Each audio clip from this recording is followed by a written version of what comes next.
안녕하세요. 저는 아주 기가 막힌 일을 겪고 난 뒤 한동안 사람 만나는 것이 무서워 집 밖으로도 나가지 못했던 40대 여성입니다. 자세하게 이야기를 하면 제 주위 사람들이 알아볼까 무섭지만 도무지 상식적으로 이해가 가지 않고 너무나도 놀라운 일이라 어딘가에라도 털어놓고 싶어 이렇게 사연을 올립니다. 제가 들려드릴 이야기는 몇 년 전 저에게 있었던 일이고 상상도 못할 이야기니 같이 공감해 주시면서 들어주시면 고마울 것 같습니다. 저는 평범한 가정에서 자라 평범하게 대학을 졸업하고 취직까지 무난하게 하여 남들과 다를 바 없는 평범한 하루를 살고 있었습니다. 30대가 넘어서자 저희 부모님은 제가 결혼을 하지 않는 것에 대해 걱정을 하기 시작하셨고 30대 중반부터는 매일 주말마다 선을 보러 다녔죠. 저희 남편은 선자리에서 만났고요. 처음 봤을 때는 선한 인상에 말투도 그렇고 행동도 하나하나 저를 배려해주는 모습이 의도하지 않아도 자연스럽게 나타나 이 사람이면 결혼해도 좋겠다 싶었습니다. 단 한 가지 마음에 걸리는 것은 홀어머니를 모시고 산다는 것이었죠. 아무래도 어딜 가나 고부간의 갈등에 대한 주제는 늘 불타오르지 않겠습니까? 그래서 저는 그 부분이 매우 걱정되어 이 남자와는 결혼을 하지 못하겠다 싶었습니다. 하지만 하루를 더 보고 이틀을 더 보고 하다 보니 자연스럽게 남편에게 푹 빠지게 되더라고요. 저를 배려하는 것은 늘 기본이고 저를 위한 행동을 하더라도 절대 생색내지 않는 요즘은 잘 보기 힘든 그런 친절한 남자였어요. 나에게 이 정도로 잘해주는데 결혼을 한다고 저 행동이 모조리 바뀔까 하는 생각이 자연스럽게 들었고요. 저희 부모님도 제 남편을 보고는 성품이 참 괜찮은 사람이라고 더 볼 것도 없이 결혼하라고 마음에 들어 하셨죠. 저는 시어머니를 모시고 살더라도 이 남자와 한평생을 함께 하겠다는 마음으로 결혼을 결심했습니다. 물론 친정 부모님도 처음에는 찬성하셨지만 시어머니를 모시고 살아야 한다는 부분에서는 좀 탐탁치 않아 했어요. 남편은 2배, 3배 훨씬 더 잘하고 저를 아끼고 사랑해주겠다고 부모님께 서약까지 했습니다. 그렇게 조용조용한 시어머니와 저희 부모님의 상견례가 끝나고 일사천리로 결혼까지 진행이 되었습니다. 나이가 나인지라 허례허식 없이 아주 빠르고 간략하게 결혼까지 마치게 되었고 저는 조금 두려웠던 시어머니와 합가를 하여 살게 되었습니다. 아가, 아무래도 너희 부부가 아이라도 낳게 되면 그때 다시 합치는 게 낫지 않겠니? 내가 우리 아들의 욕심 때문에 너희와 함께 산다지만 신혼부부와 함께 살자니 내가 영 편치가 않구나. 시어머니는 합가를 하자마자 제 눈치를 보시며 따로 살겠다고 하셨어요. 알고 보니 남편이 하나뿐인 시어머니가 넉넉지 않은 형편에 너무나도 많은 고생을 하셔서 말년이라도 편하게 지냈으면 하는 마음에 분가를 하지 않은 것이었어요. 남편은 제게 2번, 3번 약속했습니다. 혹여라도 우리 어머니께서 당신에게 시집살이를 시킨다던가 당신과 갈등이 있다면 그땐 바로 분가할게. 하지만 나를 한번 믿어보고 우리 어머니께 벽 없이 딱 한 번만 다가와줘. 저는 남편의 약속을 믿었고 남편 말대로 어머니께 허물없이 다가가 보기로 했습니다. 아직 시작도 안 한 시집살이에 미리 겁먹을 필요는 없으니까요. 하지만 제가 겁을 먹은 것이 아주 멍청한 행동이었다는 걸 증명하듯 시어머니께서는 정말 제 손에 물 한 방울 안 묻게 해주셨습니다. 저나 남편이나 둘 다 맞벌이였기 때문에 점심은 밖에서 먹는다고 쳐도 저녁만큼은 꼭 집에서 먹기로 약속하였는데 항상 퇴근하고 오면 진수성찬이 차려져 있었어요. 매번 이렇게 차리시는 게 힘들겠다 싶을 정도로 어머님의 손맛이 담긴 정성스러운 반찬이 어찌나 감동적이던지 식사가 끝나고 제가 뒷정리라도 할라치면 시어머니께서는 제게 버럭하셨어요.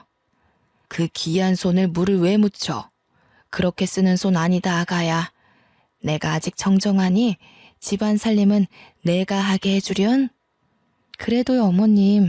설거지 정도는 제가 할 수 있는걸요. 바깥일 하고 와서 무슨 설거지를 한다고 그래. 우리 아들이 하면 모를까.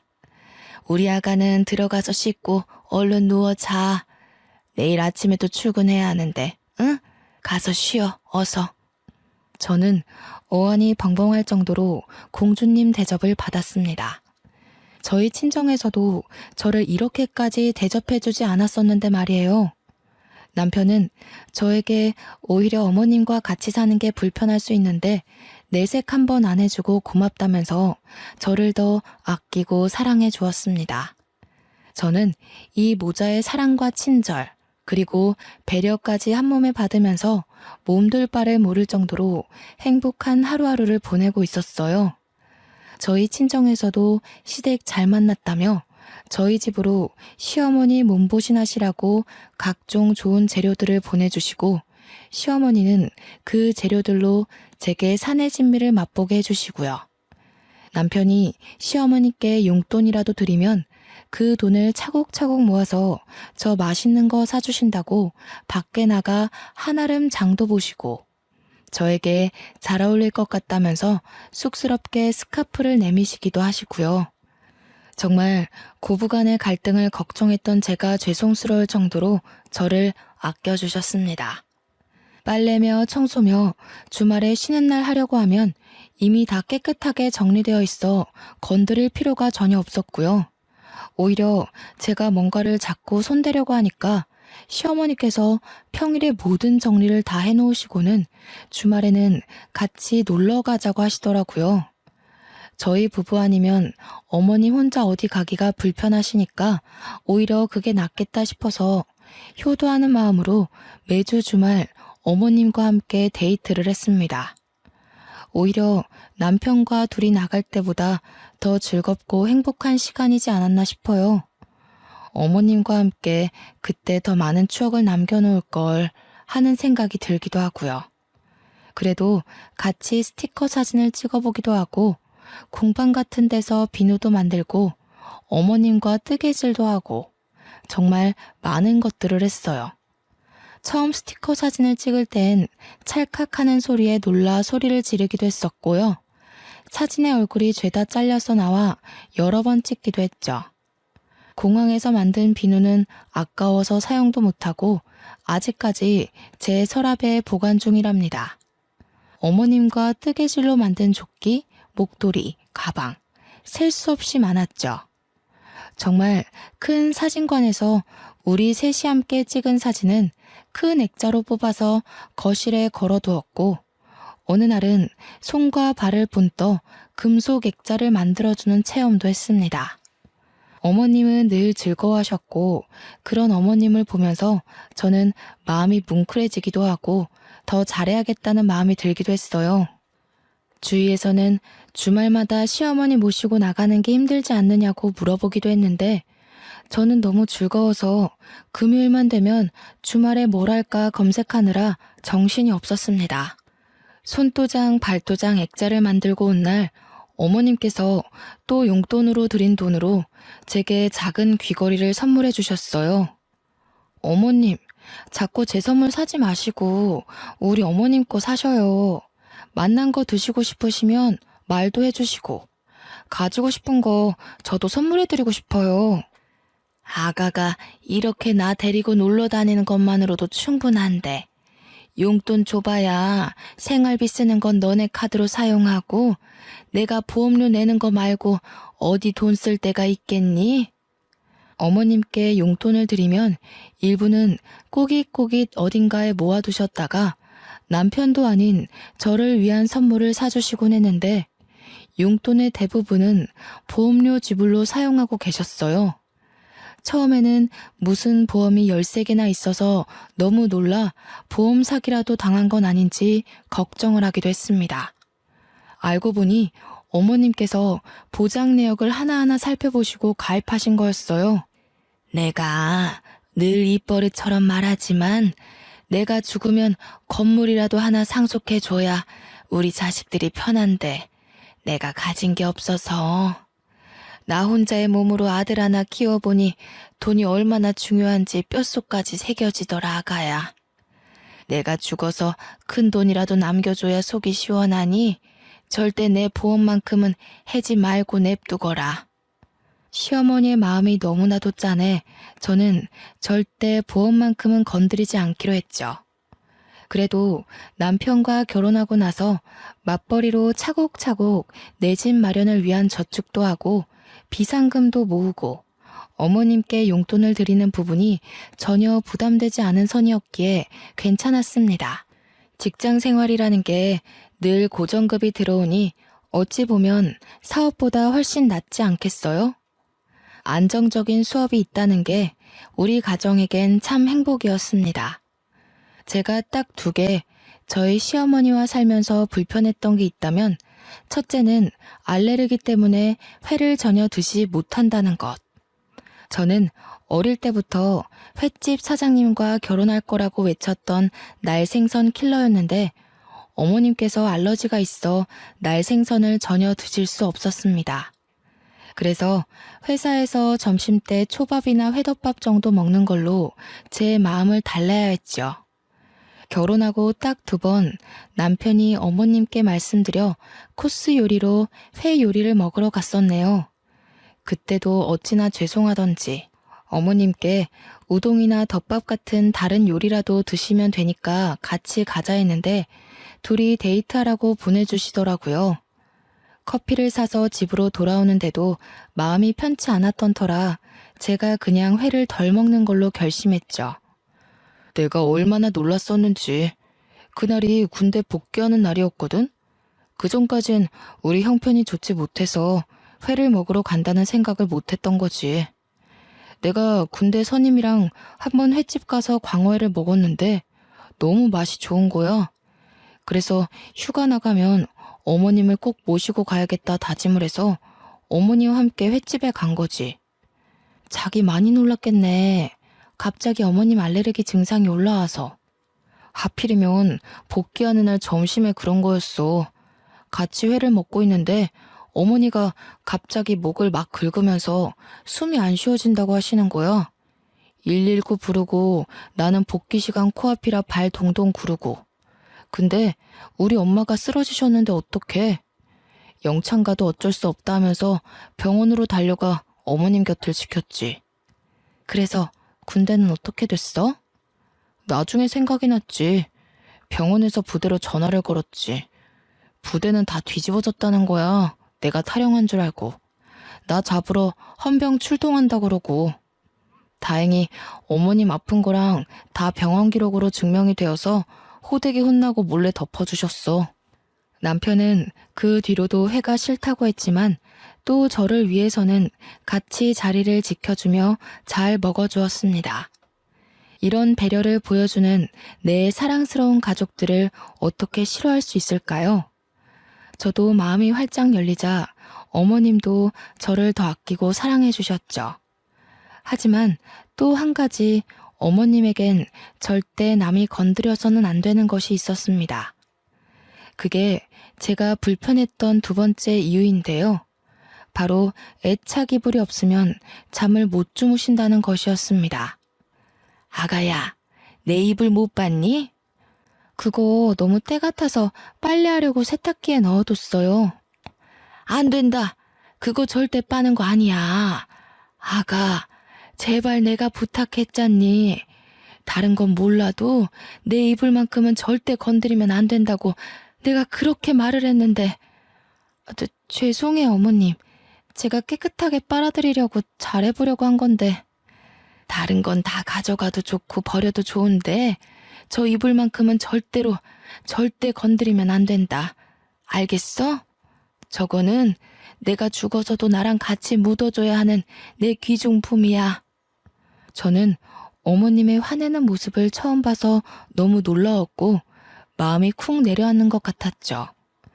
생전 저에게 화 한 번 낸 적 없던 어머님이셨는데 애착 이불과 관련해서는 항상 저에게 히스테릭한 모습을 보여주셨어요.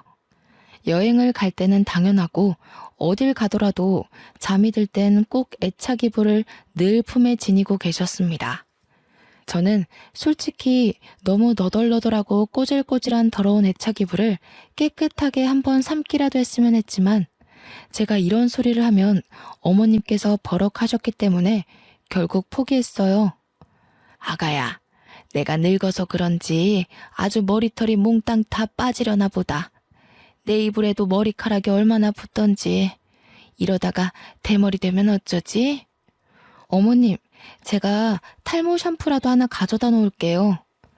저는 어머님께서 이불에 머리카락이 붙는다고 하셔서 애착 이불에다가 돌돌이라도 돌려 머리카락만 정리를 해드려야겠다 싶었습니다.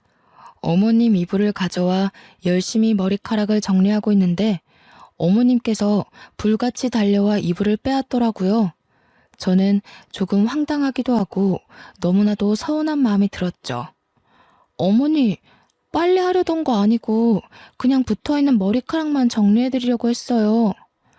아가, 마음은 잘 알겠는데 내가 이불이 없으면 불안해서 그래. 내가 정리할 테니 내 이불에는 신경 쓰지 말거라. 알겠지? 저는 그 뒤로 눈에 보여도 이불에는 신경 안 쓰기로 굳게 다짐했죠. 죽어서도 꼭 같이 묻어달라고 하시는데 제가 뭘 더 어떻게 할 수 있겠어요? 그렇게 서로의 불편함은 건드리지 않고 하루하루를 살다 보니 너무나도 감사하게 저에게 새 생명이 찾아왔습니다. 같이 산부인과에 가서 아가의 첫 심장 소리를 들었을 때 남편과 시어머니는 눈물을 줄줄 흘릴 정도로 감동을 했죠. 우리 아가가 이렇게 효도를 하는구나. 새 생명이라니. 나에게 손주가 찾아오다니. 우리 아가 절대로 몸 조심해야 되니까 앞으로는 집에서도 누워만 있거라. 응? 그래. 회사도 휴직을 하던지 그만두던지 하자. 우리 그래도 모아둔 돈도 꽤 있고 내가 이번에 승진도해서 월급도 올랐으니 당신은 태어날 우리 아이 생각하면서 태교만 해. 저는 만삭이 될 때까지 일을 할 생각이었지만 가족들의 만류로 어쩔 수 없이 휴직계를 내게 되었습니다. 너무 일찍부터 육아휴직을 쓰는 것이 아닌가 싶긴 했지만 10년 가까이 다닌 회사였기 때문에 사장님께서도 저를 많이 배려해 주셨어요. 정말 평소에도 집에서 하는 일이 없었는데 임신하고 나니 더 할 일이 없어지더라고요. 제가 화장실이라도 가려고 일어나면 어머님께서 와서 무슨 일이냐 하고 안절부절 제 옆을 못 떠나시고요. 병원에서 아가 자궁이 약해서 푹 쉬라고만 했잖니. 늙은이가 주책이지? 화장실 한번 갈 때마다 불안해서. 아니에요, 어머님. 이렇게 신경 써주시니 제가 건강하게 잘 버티는 거 아니겠어요? 그래도 가끔 동네 산책 30분 정도는 좋다고 하던데 저랑 산책이라도 가실까요? 내내 집에만 있어서 몸이 찌뿌둥했는데 잘 됐다며 어머님과 저는 매일같이 하루에 30분, 많게는 1시간이 넘도록 공원 산책을 즐기게 되었습니다. 어머님이 살아온 인생에 대해서도 듣고 같이 울다 웃으며 서로 더욱 더 돈독해졌어요. 그날 저녁 남편이 급하게 다른 지역 출장을 간다고 떠나게 되었습니다. 회사에서 승진을 하고 연봉이 훌쩍 오른 대신 출장이 점점 잦아지고 퇴근도 늦어지고 했어요. 저는 갑자기 떠나야 한다고 해서 짐가방을 싸주고는 남편을 배웅했죠. 집을 나서던 남편이 시어머니께 우리 마누라 먹고 싶은 거 다 해주시라며 신신당부를 하여 어머님이 등짝을 치기도 했습니다. 불편한 법도 한데 참 가족이 울타리 안에서 끈끈해짐을 느끼게 되더라고요. 그러다 문득 밤에 여는 포장마차에서 파는 순대볶음이 너무나도 먹고 싶은 거예요. 여기가 주거도시이긴 하나 지방에 있는 작은 소도시로 큰 병원도 없고 음식점도 많지 않고 인프라가 잘 되어 있는 그런 동네는 아니었어요. 야식 배달도 안 되는 동네 밖을 조금만 나가면 있는 포장마차에서 파는 순대볶음이 정말 매콤하고 맛있었거든요. 하지만 밤 시간이 너무 늦었고 남편도 없어서 먹고 싶은 마음을 꾹 참았죠. 차를 타고 가면 5분 거리인데 걸어가려고 하면 구불구불 비포장도로 같이 횡단보도도 길을 건너야 해서 밤에는 위험했습니다. 근데 때마침 어머님과 TV 채널을 돌리는데 딱 순대볶음이 나오는 거예요. 너무 먹고 싶은 마음에 맛있겠다 하고 말로 뱉어버리고 말았죠. 아가, 순대볶음이 먹고 싶니? 저 앞 사거리 지나서 포장마차촌에 팔지 않을까? 내가 다녀오마. 어머님, 밤길이라 너무 위험해요. 거기 가려면 횡단보도도 없는 비포장도로를 건너야 하는데 저 괜찮아요. 참을 수 있어요. 우리 손주가 먹고 싶다는데 어떻게 참니? 아가, 거기다가 네 남편이 하는 말 들었지? 먹고 싶은 거 다 해주라고. 내가 후딱 갔다 오마. 제가 여러 번 말렸지만 어머님은 듣지 않으셨어요. 같이 가자고 말했지만 야밤에 위험하다면서 혼자 성큼성큼 가시는 거예요. 저는 걱정이 되어 이러지도 못하고 저러지도 못하고 발만 동동 구르면서도 순대볶음 생각에 침이 절로 고였습니다. 하지만 늘 제 생각처럼 모든 일이 행복하게만 흘러가지 않더라고요.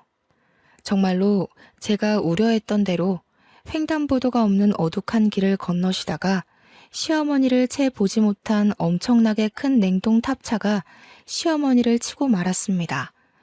교통사고가 아주 크게 났고 결국 저희 어머님은 세상을 떠나시게 되었습니다. 처음 응급실에서 전화를 받았을 때 저는 아무것도 하지 못하고 멍하니 거실에 서 있었어요. 눈물이 줄줄 흘러나오기 시작하면서 남편에게 전화를 걸었고 콜택시를 불러 병원으로 달려갔습니다. 처참한 모습으로 시신이 되어버린 어머님을 보면서 제 몸에 뭐가 묻는지도 모른 채 어머님을 끌어안고 엉엉 울었습니다. 출장을 나섰다가 연락을 받고 황급히 돌아온 남편은 제정신이 아닌 것처럼 보였습니다. 같이 어머님을 끌어안고 엉엉 울다가 병원 관계자들의 제지로 비켜서게 되었죠. 장례를 준비하고 염을 해야 하는데 저는 임신 중이니까 들어오지 말라고 하더라고요.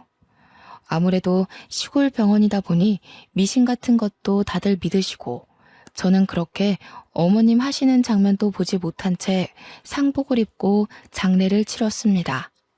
힘들지? 임신한 몸으로 장례까지 치르려니. 들어가서 좀 쉴래? 나 때문이야.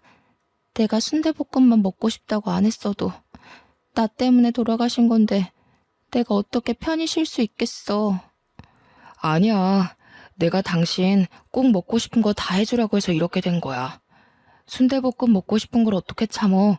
임신까지 했는데.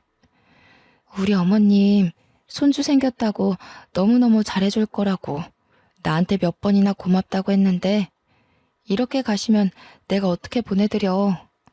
저는 몇 날 며칠을 울면서 어머님 생각만 하며 보냈습니다.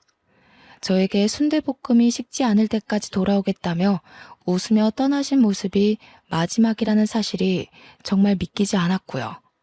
결국 자책과 눈물을 반복하다 유산기가 보여 병원에 입원까지 하게 되었습니다. 무너져버린 남편은 제게 울면서 말했어요. 당신까지, 우리 아이까지 잘못되면 나 너무 힘들 것 같아. 제발 편하게 마음 먹고 쉬어, 응? 저는 남편 말대로 병원에서 휴식을 취하기로 했습니다.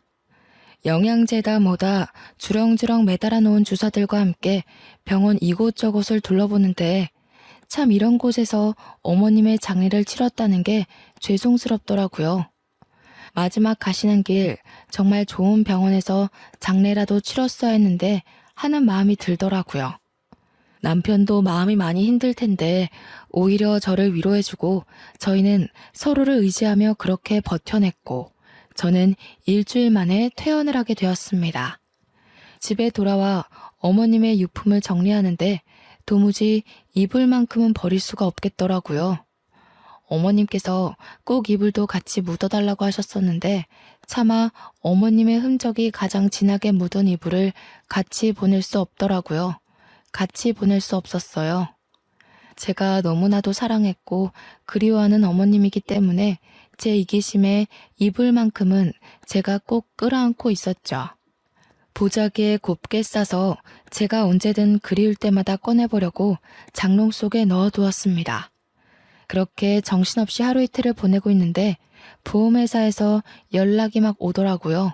어머님께서 살아생전 들어놓으셨던 생명보험들에서 사망신고가 접수되었으니 보험금을 수령하라는 연락이었어요. 남편 통장으로 모두 수령을 했고 그 금액에 저희는 2번 놀라고 말았습니다. 무려 20억가량의 보험금이 통장으로 들어온 거예요. 생전에 건물 한 채에 못 물려주고 미안하다고 몇 번이나 제 손을 잡고 쓴웃음을 짓던 어머니께서 보험금을 이렇게 남겨주시다니 저는 또 한 번 눈물을 터뜨렸죠.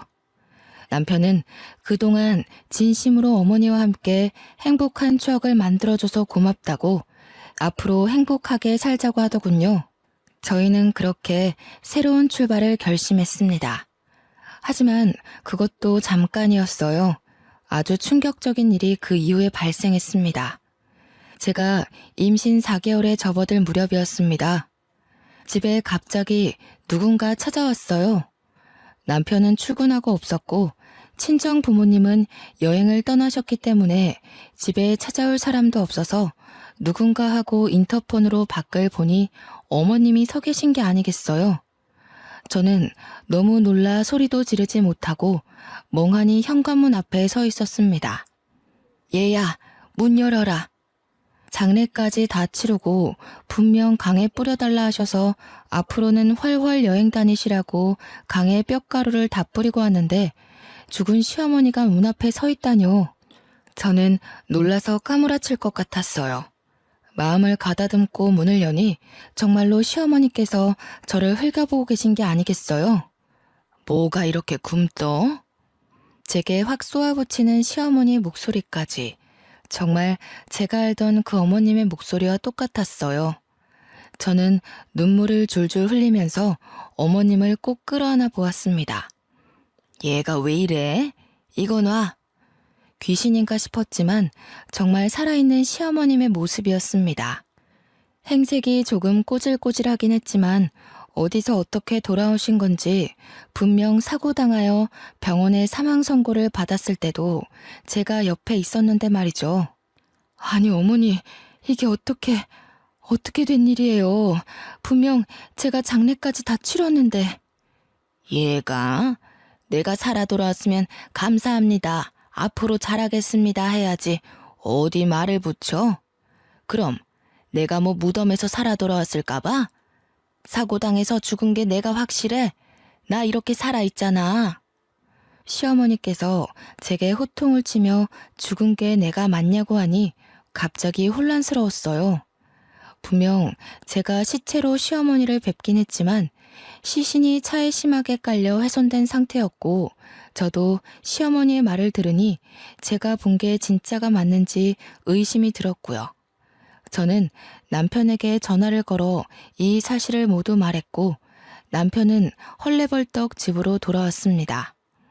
시어머니와 똑같은 얼굴, 똑같은 목소리를 듣고 남편도 오열을 했고 저희는 시어머니의 말대로 시신을 착각해서 시어머니인 줄 알고 장례를 치렀다고 생각했어요. 어머니, 그동안 어디 계셨길래 3주가 넘도록 행방이 묘연하셨던 거예요. 내가 글쎄 말하자면 긴데 아무튼 사고를 좀 당해서 기억이 안 난다. 이제서야 겨우 기억이 나서 더듬더듬 집으로 찾아왔더니 내가 죽었다지 뭐냐? 배고픈데 뭐 좀 먹을 거 없니? 뭐라도 시켜 먹든 아니면 밥 좀 해와라. 며느리가 돼가지고 빠릿하게 움직이지 않고 못 배워 먹은 것처럼 멍하니 그러고 있니? 제게 단 한 번도 싫은 소리를 한 적 없던 어머니께서 그런 말을 하시니 조금 놀라웠지만 사고를 당해 기억을 단편적으로 잃으셨다고 하시니 저도 별 의심 없이 밥을 차렸습니다. 생전에 어머님께서 좋아하시던 나물 반찬을 잔뜩 사와서 밥상을 차리니 젓가락을 탁 놓으시더라고요. 내가 배가 고파서 반찬 사오는 시간까지 기다렸는데 고작 나를 대접하는 게 나물 반찬이야? 어디 회라도 떠오는 줄 알고 기다렸더니 안 먹어. 저는 회를 찾는 시어머니에게 의문이 들었지만 3주 만에 다시 찾아오신 건데 고기라도 내어드렸어야 했다고 생각하면서 죄송하다고 했죠. 그 뒤로 저는 임신해서 점점 배가 불러오는 몸으로 어머님을 극진히 대접했습니다. 저에게 단 한 번도 시킨 적 없었던 속옷 빨래도 직접 하고 어머님 잠자리에 드실 자릿기까지 손수 준비했죠. 어머님은 당연하다는 듯 저의 대접을 받으셨지만 제가 임신 7개월쯤 되었을 때 저는 점점 의심이 들었습니다. 여보, 아무리 생각해도 이상해. 당신은 이상한 부분이 없어? 나도 조금 의심이 들던 참이야. 지난번에 횟감 떠왔더니 아무렇지 않게 드시는 거 봤지? 우리 어머니 알러지 때문에 생선회를 드시지 못한 분이셨어. 그것뿐만이 아니야. 내가 내 입으로 말하기 부끄럽지만 같이 살면서 단 한 번도 내게 일을 시키신 적 없던 어머니셨어. 근데 지금은 물까지 내가 떠다 드려야 돼. 임신한 몸이라고 움직이는 것도 조심해야 된다고 하셨던 분이 잡일까지 다 나를 시키시고 거기다가 늘 그랬듯 산책을 가자고 하니 놓친 내 무릎 생각은 안 하냐고 내게 소리까지 지르셨어. 혹시 어머니께서 이불은 안 찾으셨어? 그게 제일 수상해. 이불만큼은 내게 건드리지도 못하게 하고 그거 없으면 잠도 못 주무셨잖아. 근데 이불 이야기를 단 한 번도 꺼내지 않으셨어. 나도 일부러 이불 이야기를 안 했고. 아무리 생각해도 모습은 우리 어머니가 맞는데 우리 어머니가 아닌 것 같아. 사고를 당했다고 하시는데 아무리 봐도 그런 후유증이나 흔적도 없고 사고를 당했다고 체질이 바뀌는 건 아니잖아. 저희는 의심이 확신이 되었고 어떻게 하면 돌아온 시어머니가 우리 시어머니가 아니라는 걸 밝힐 수 있는지 고민을 했어요. 아니라고 하기엔 너무나도 똑같은 얼굴, 똑같은 목소리. 저희는 정말 정신이 파괴되는 것 같았죠. 그러다 문득 DNA 검사가 떠올랐어요. 저는 보자기에 꽁꽁 싸맨 어머님의 애착 이불을 꺼냈고 애착 이불에서 어머님의 머리카락을 발견할 수 있었습니다. 남편과 저는 이불에서 찾은 머리카락과 돌아온 어머님의 칫솔이며 떨어진 머리카락 등을 주어 유전자 검사 기관에 의뢰를 했습니다. 일주일 정도 걸린다는 말에 어찌나 피가 마르던지 정말 상상도 못할 긴장감에 손발이 차게 식는 기분이었습니다. 일주일 뒤 기관에서 연락이 왔고 저와 남편은 한달음에 달려갔어요. 그곳에서 정말 충격적인 결과를 받았습니다. 99.9% 일치한다는 결과였어요. 유전자가 일치한다니 그 말은 즉슨 저희 시어머니가 맞다는 이야기가 아니겠어요? 저와 남편은 정말 이 사태를 어떻게 받아들여야 할지 정신이 나가버렸습니다. 하지만 유전자까지 일치하는 마당에 가짜라고 의심할 수도 없는 상황이었습니다. 저는 점점 불러오는 배를 움켜쥐고 어머니의 수발을 더욱 열심히 들었습니다. 빨래할 때 내 거는 과일향 말고 시원한 냄새가 나는 세제를 쓰라고 했잖아. 그거 하나 못하니? 어머니, 원래 과일향 나는 세제를 좋아하셔서 비누도 그렇고 전부 과일향으로 사용하셨잖아요. 그건 그때고 지금은 지금이지. 그리고 반찬이 왜 이렇게 부실해? 매일 밥상에 고기는 꼭 올라가야 하는 건 몰라? 우리 아들 이렇게 고기도 못 먹고 지내는 거니? 너네 돈이 없어? 어머니 원래 나물 반찬만 드셨잖아요. 그리고 그이도 저녁에 고기 먹으면 속이 부대낀다고 잘 안 먹고요. 따박따박 말대답하는 것 좀 봐. 너네 친정에서 그렇게 가르치디? 항상 우리 친정 부모님께 감사하다고 인사하시던 시어머니의 모습은 온데간데 없고 친정을 운운하며 저를 혼내는 어머니를 보면서 너무나도 서글펐어요. 도무지 어떤 사고가 났길래 사람이 저렇게까지 변할 수 있나 무섭기까지 했죠.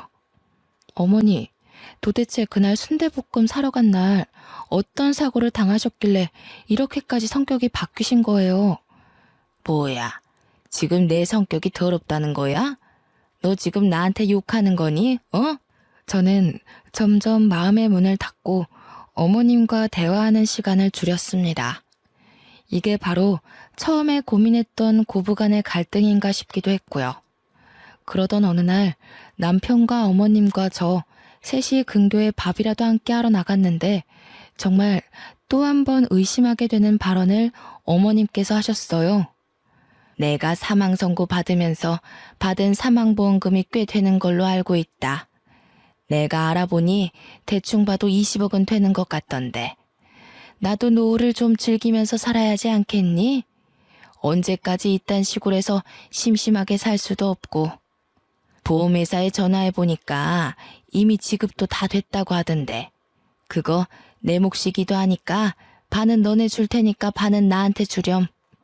상식적으로 본인의 사망보험금이 얼마 나오는지 알아볼 필요가 있을까요? 어차피 죽어야지만 받는 돈인데 그걸 계산하고 있다는 게 도무지 이해가 가지 않고 납득이 되지 않았습니다. 남편과 저는 이건 아니다 싶었고 어떻게든 결정적인 증거를 찾아야겠다고 생각했습니다.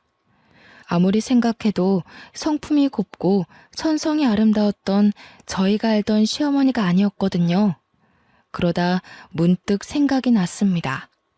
예전에 매주 주말마다 놀러 다니면서 공방에서 만들었던 손도장 액자가 말이죠. 손도장 액자가 정교한 금속으로 본떠 만든 거라 지문이 그대로 찍혀 있었어요. 저는 정리해둔 상자에서 어머님과 함께 만들었던 손도장 액자를 찾았고 죽이 되든 밥이 되든 어떻게든 해결을 하자고 결심했습니다. 남편과 상의 끝에 경찰을 부르기로 했습니다. 만약 지문까지 일치해서 우리 시어머니가 맞다면 정말 보험금의 반을 드리고 이제 분가하겠다고 우리의 삶을 찾자고 할 생각이었습니다. 지문이 일치하지 않아 남인 것이 밝혀지면 사기죄로 고소를 하자고 생각했고요. 결국 경찰을 집으로 부르고 그동안 있었던 모든 일을 경찰에게 말했습니다. 어머님께서 분명 사고를 당하셨고 저희가 영안실에서 시신 확인까지 마친 뒤 장례를 치렀습니다. 시신은 화장해서 강에 뿌린 탓에 유골로는 DNA 검사를 할 수 없어서 생전 어머님께서 남겨두신 물품에서 채취해 DNA 검사를 했고 요망한 기집애 나 몰래 DNA 검사까지 했어? 어쩐지 욕실에 칫솔이 없더라니. 그래서 뭐라 그러디? 일치한다고 했겠지. 네, 맞아요. 일치한다고 떴어요. 하지만 저희가 알던 어머님의 모습과 너무 달라 어쩔 수 없이 경찰에 신고를 하게 되었습니다. 아니, 유전자까지 일치하는 마당에 내가 너희의 가족이라는 걸 이렇게까지 부정해야겠니? 키워봐야 소용도 없다더니 은혜도 모르는 것들. 어떻게 이 늙은 노모에게 이런 짓까지 하는지. 지금 말씀하시는 걸로만 추론하자면 이분이 결국 본인들 시어머니가 맞다는 이야기 아닙니까? 그래서 지문 검사를 해보려고요. 지문까지 일치하는지 알고 싶어서요. 저는 손도장을 경찰에게 넘겼고 경찰은 이 사건 자체가 아주 의문이 남는 부분이니만큼 지문 검사를 하겠다고 했습니다. 시어머니께서는 조금 당황한 듯 싶었어요. 배은망덕하게 이렇게까지 해야겠어? 앞으로라도 잘 모시고 행복하게 살자 하면 될 것을. 경찰서로 가지 않으려고 버팅기시다가 결국 경찰에게서 협조 요청을 받자 마지못해 경찰서로 가셨고 그곳에서 지문 채취가 이루어졌습니다. 그리고 모든 사건의 전말을 알게 되었습니다. 지금 지문이 일치하지 않는 것으로 판명되고 있습니다. 자세한 건 저분을 더 조사해봐야 할 것 같으니 내일 다시 연락드리겠습니다. 지문이 일치하지 않는다는 이야기였어요.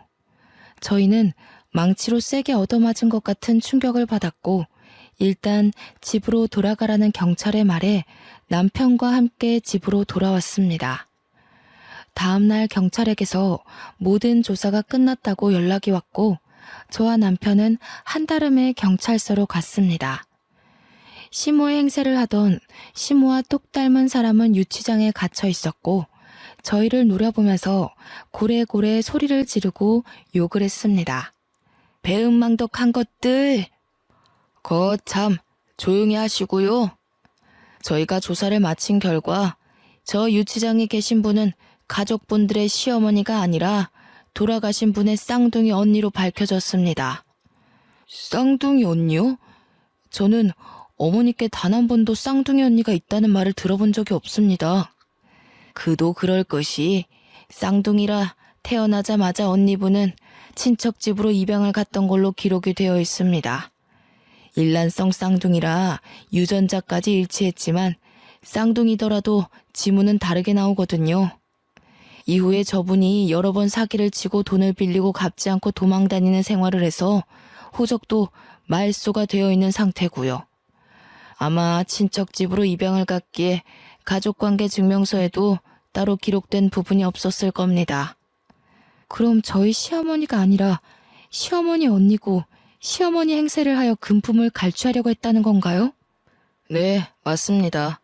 어떻게 보험금을 노리고 들어온 것으로 보여지고요. 이미 전과가 여러 개 있어서 실형을 면하긴 어려울 것 같습니다. 명의도용 부분도 그렇고 금품을 갈취하려고 했던 증거도 발견되었습니다. 결국 시어머니 행세를 하던 시어머니의 쌍둥이 언니는 그렇게 허무하게 구치소에 수감이 되어 재판을 기다리게 되었습니다. 집으로 돌아와 짜릿해오는 배를 붙잡고 저는 어머님의 애착 이불을 끌어안고 엉엉 울었습니다. 돌아가셔서까지 이렇게 고통을 받아야 하나 싶어 너무나도 안쓰럽고 측은했어요. 이불을 감싸 안고 엉엉 우는데 미처 몰랐던 가장자리 한 구석에서 딱딱한 뭔가가 느껴졌습니다. 저는 남편에게 가위를 가져오라 하여 그 모서리 부분을 도려냈습니다. 그곳에는 어머님의 인감도장과 통장, 그리고 꾸깃꾸깃 접혀있는 현금 뭉치들이 나왔어요. 저희가 용돈을 드릴 때마다 남은 쌈짓돈들을 모아 통장에 입금하고 미처 입금하지 못한 현금들을 거기에 모아두셨던 겁니다. 통장에는 우리 며느리 아들 용돈이라고 서투른 한글로 적혀 있었고요. 저희가 드렸던 용돈을 본인을 위해 쓰지 않으시고 이렇게 하나하나 모아두신 것도 너무나도 마음이 아팠어요. 이런 돈으로 저에게 맛있는 것도 사주시고 스카프도 사주시고 했던 걸 생각하니 정말 가슴이 너무나도 저렸습니다. 보험금까지 큰 돈 남겨주시고 떠난 어머님을 생각하면 아직도 제 마음이 너무나도 아픕니다. 저는 이후 건강하게 아들을 출산했습니다. 회사에는 양해를 구하고 퇴사를 했고요. 지금은 벌써 시간이 꽤 흘러 아이도 유치원에 갈 나이가 되었습니다. 어머님이 살아계셨더라면 정말 저희 아이를 너무나도 예뻐해 주셨을 텐데 하는 마음이 들지만 분명 하늘에서 저희를 지켜주고 계실 거라 믿고 있습니다. 앞으로 이런 일은 두 번 다시 겪지 않았으면 하는 마음이 드는 하루입니다. 저는 지금 너무나도 행복하답니다. 여러분들도 행복한 하루 보내세요.